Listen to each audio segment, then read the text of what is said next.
চাউ চাউ চাউ, শীতকালের কয়েকটি সবজি দিয়ে বাড়িতেই বানিয়ে নিলাম চাউ। বন্ধুরা, তোমরা কি কেউ চাউমিন খেতে চাও? হ্যাঁ বন্ধুরা, তোমরা যদি চাউমিন খেতে চাও, সুন্দর করে কমেন্টে তোমাদের নামগুলো বলে যাও। আরে ছড়া তো অনেক হলো, থাক এবার সুন্দর করে এবার চাউমিনটা বানিয়ে নি।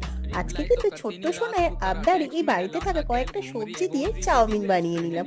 তো ছোট্ট সোনাই এই সবে কথা বলতে শিখেছে। ও চাউমিন কেন আজকে জানি না হঠাৎ বলছে, শুনে শুনে মা চাউমিন চাউমিন। আমি ভাবলাম দেখি চাউমিন করি, যেহেতু ছোট্ট সোনাই বলছে, প্রথম মুখ ফুটে চাউমিন করে দেখি খাই কিনা। তো ও তো খাবে অনেক জানাই আছে, কিন্তু শীতকালের এই সবজি দিয়ে চাউমিনটা কিন্তু দারুণ হয়। আমাদের তো খাওয়া হবে ওর লতায় লতায়, তাই না? ভিডিওতে আর ছোট্ট সোনাইকে আনতে পারলাম না, ঘুমিয়ে পড়েছি। কিন্তু আমার তো দারুণ লেগেছিল এইভাবে চাউমিন খেতে, আর ভালোই লাগে শীতকাল। তোমরা একদিন ট্রাই করো। টাটা, সবাই ভালো থেকো।